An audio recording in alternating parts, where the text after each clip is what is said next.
Alors bonjour, eh bien j'ai des choses à vous dire par rapport à la mort. On pourrait dire que c'est un sujet qui n'est pas très drôle, mais en fait c'est un sujet qui fait partie de la vie, la mort, tous les jours. On en a peut-être déjà parlé, sûrement. Ce qu'il y a, c'est que ce matin, je viens d'avoir deux soins qui parlent beaucoup de ça. Et donc deux personnes, une qui a la grippe, je vais dire la grippe depuis plusieurs jours, et puis qui a très très mal à la tête, c'est des symptômes courants en ce moment, très fortement, et puis qui n'arrive pas à s'en sortir, et la peur arrive.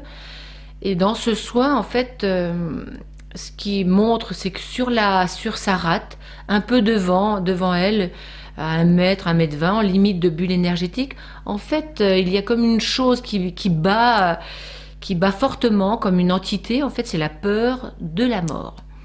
Et donc, qu'on soit n'importe qui, croyant, non-croyant ou autre, c'est dans l'air du temps. Et donc, cette peur, cette énergie-là, est présente partout sur la planète. On dit non, on dit oui, on croit à ça ou on croit le contraire. En fait, on est confronté à ça. Eh bien, qu'est-ce qu'on en fait?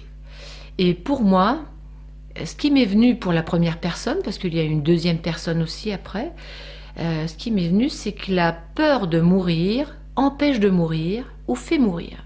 Ben, qu'est-ce que ça veut dire? Pourquoi la peur de mourir empêcherait de mourir ou bien ferait mourir et à quel niveau? Qu'est-ce que ça fait mourir ou qu'est-ce que ça empêche de mourir? Quand on a peur de mourir, on se raccroche à ce qu'on connaît. On a nos vieilles recettes, on sait que, on a appris que, et donc on reste dans l'ancien et on le ramène tout de suite. C'est instinctif, c'est vraiment le côté instinctif de survie. J'ai peur de mourir, quelque chose m'arrive, donc je vais replonger dans mon formatage, si on veut. Et je vais réappliquer les mêmes recettes, je vais reprendre les mêmes potions magiques que ma mère m'avait expliquées, ou les mêmes médicaments, ou les mêmes formules. Et ce qui est ennuyeux, c'est qu'on va donc, dans ces cas-là, reculer dans l'ancien. Et on ne va pas entendre le message du nouveau, parce qu'aujourd'hui, si je suis grippée, ou si j'ai mal quelque part, c'est que j'ai un nouveau message. Et donc peut-être qu'il y a une autre manière de guérir ce message que de replonger dans un vieux système d'avant, où j'avais appris qu'il faut faire ça, quand on a mal à la tête, il faut par exemple mettre de l'eau froide ou autre chose. Vous voyez, ça c'est un symbole. Hein. Et donc là, avoir peur de mourir pour la première personne, l'a amené à reproduire des vieux schémas d'avant, il faut que je fasse ça, le stress est arrivé, et ça a empêché le nouveau de venir. Donc ça empêche, la peur de mourir, empêche l'ancien de mourir, et donc empêche aussi le nouveau de venir. Et donc c'est un cycle qui est quand même un peu infernal ou dérangeant, parce qu'on ne peut pas passer au nouveau, à l'enseignement. Aujourd'hui, si j'ai une problématique, l'enseignement est du nouveau, et je dois l'entendre, et la solution sera nouvelle, puisque l'enseignement est nouveau. À chaque fois qu'il y a une nouvelle journée, un nouvel enseignement. Et si cette peur est trop forte, eh bien cela me fige. Et donc, cette peur qui est très forte va me figer, donc me laisser dans l'ancien, va empêcher mon âme de créer du nouveau, de vivre du nouveau, de s'éveiller au nouveau. Ce qui fait que si l'âme est coincée, bloquée dans un vieux système d'avant, eh bien, tout le corps va être figé aussi, l'âme animant le corps, tout est figé, et plus rien ne bouge. Et ce qui fait que votre mal-être peut durer longtemps, longtemps. Des jours, des semaines. Cette personne me dit, ça fait quand même presque 1 semaine, 2 semaines que ça dure, et j'arrive pas à m'en sortir, et je sens que je me fige. Tout le corps se fige, les maux de tête restent très forts, parce qu'il n'y a pas ce « ok, je lâche et je passe au nouveau ». Ok, d'accord. Quitte à mourir, j'accepte. Quitte à mourir. Et mourir, on l'entend toujours, un truc énorme. En fait, ça peut être mourir simplement à un vieux fonctionnement, à une vieille croyance. Et c'est nos vieilles croyances qui, justement, sont là et nous bloquent et nous figent. Donc, la peur de mourir nous fait mourir notre âme, l'empêche de s'exprimer et nous fait mourir, nous empêche de mourir à l'ancien. Voilà. Donc vous voyez, tout ce système, l'âme est bloquée. Ça nous bloque, ça nous rend triste, et c'est au niveau de la rate. La détection était au niveau de la rate de la personne, devant à 1,20 m, 1,50 m, sur sa couche karmique. Et donc, c'est comme si, moi je pense que c'est global, tous les messages que nous avons concernent toutes les âmes. Nous sommes tous figés par cette peur de mourir. Et là, évidemment, là, au niveau global, au niveau des informations, des médias, on n'a que ça en ce moment depuis des mois, depuis 9 mois.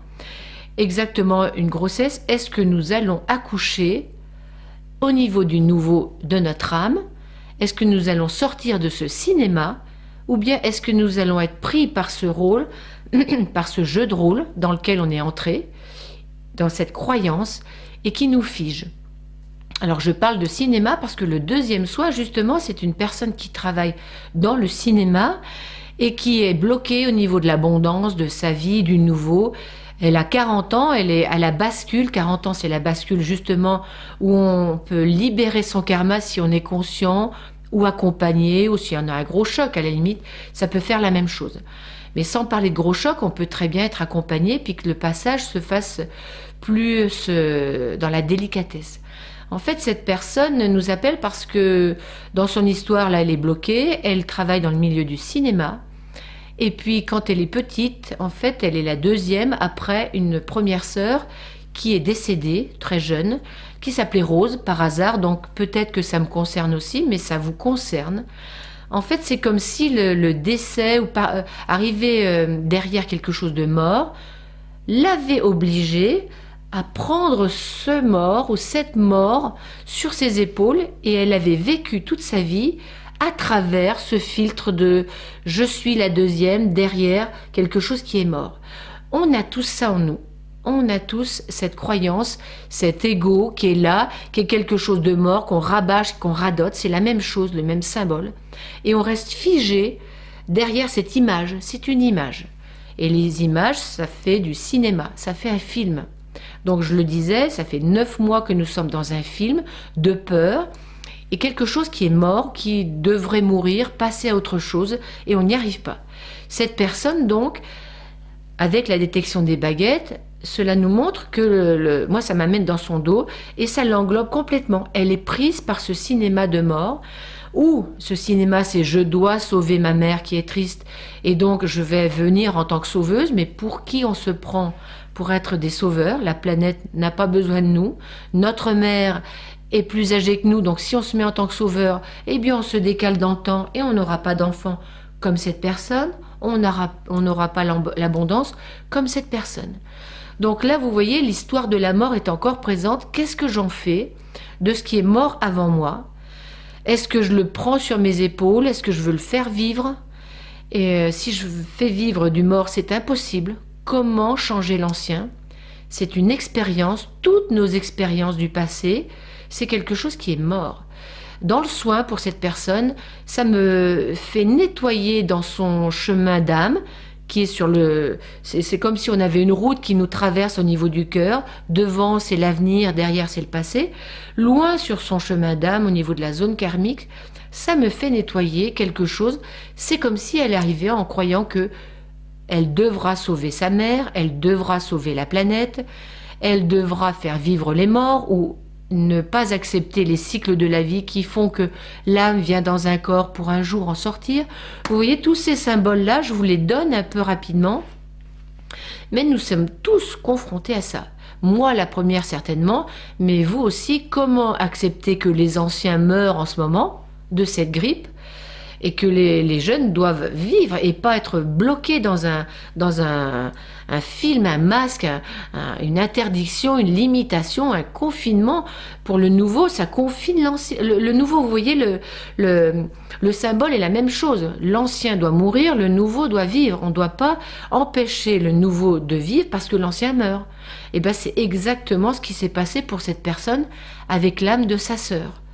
L'âme ne doit pas vivre, ne doit pas mourir, pardon, ne doit pas mourir, donc je la prends sur mes épaules et je la prends sur moi et donc elle me voile et elle empêche mon âme de se réaliser. Donc vous voyez, la problématique c'est est-ce que nous acceptons les cycles de la vie, vie, mort, le passé, le présent et l'avenir pour que le nouveau puisse se manifester. Et le nouveau c'est quand même la vie. c'est quand même nos enfants, nos petits-enfants, mais c'est aussi notre réalisation d'aujourd'hui. Sinon, on est triste, on déprime, on est sans espoir. D'ailleurs, sans espoir, désespoir, en fleur de bac, il y a Gorse, qui est très bien si vous vous levez le matin avec cette sensation de à quoi bon, j'y arriverai pas, on n'y arrivera pas. C'est que le film vous a pris, vous êtes collé au film, vous avez adhéré à ce film. Adhérer, ça veut dire j'ai dit oui au film, donc j'ai peur, donc je ne bouge plus, cela me fige. Prenez des gouttes, 1 ou 2 gouttes de Gorse sous la langue, vous allez voir, ça va vous détendre. Car là, la solution, c'est la détente. Faites un pas en arrière, regardez tout ce film, tout ce qu'on vous dit, tout ce qu'on vous donne comme information. La vie ne s'arrête pas, ce sont les croyances qui nous font croire que ça va s'arrêter. Pas du tout. Nous sommes au fond, là j'en ai parlé, au fond de la vague, le monde à l'envers, le monde à l'endroit. Nous sommes entre les deux, nous oscillons. C'est comme si nous n'avions plus les racines de l'arbre, ni le soleil. Vous voyez l'arbre couché, comme si entre deux, là c'était difficile de savoir où aller, de trouver sa direction. Eh bien, regardez en vous, vous n'avez qu'une solution, c'est écouter vos envies et vous faire plaisir. Vous devez expérimenter cela, je dois expérimenter au quotidien cela et arrêter toutes les croyances qui me disaient je dois faire ça avant de m'occuper de moi, il faut faire le ménage, il faut ranger, il faut s'occuper des autres, il faut sauver les autres. Vous voyez tout ça, ça c'est des croyances, c'est du menteur. Faites-vous plaisir, écoutez toutes vos envies. Et c'est pas un désir qui va vous donner une soif de encore autre chose après, encore autre chose. C'est vraiment une envie d'âme qui fait que vous êtes en joie. Je suis en joie d'aller jardiner, d'aller faire pousser mes fleurs, de faire un soin. J'aime faire un soin, j'aime découvrir du nouveau.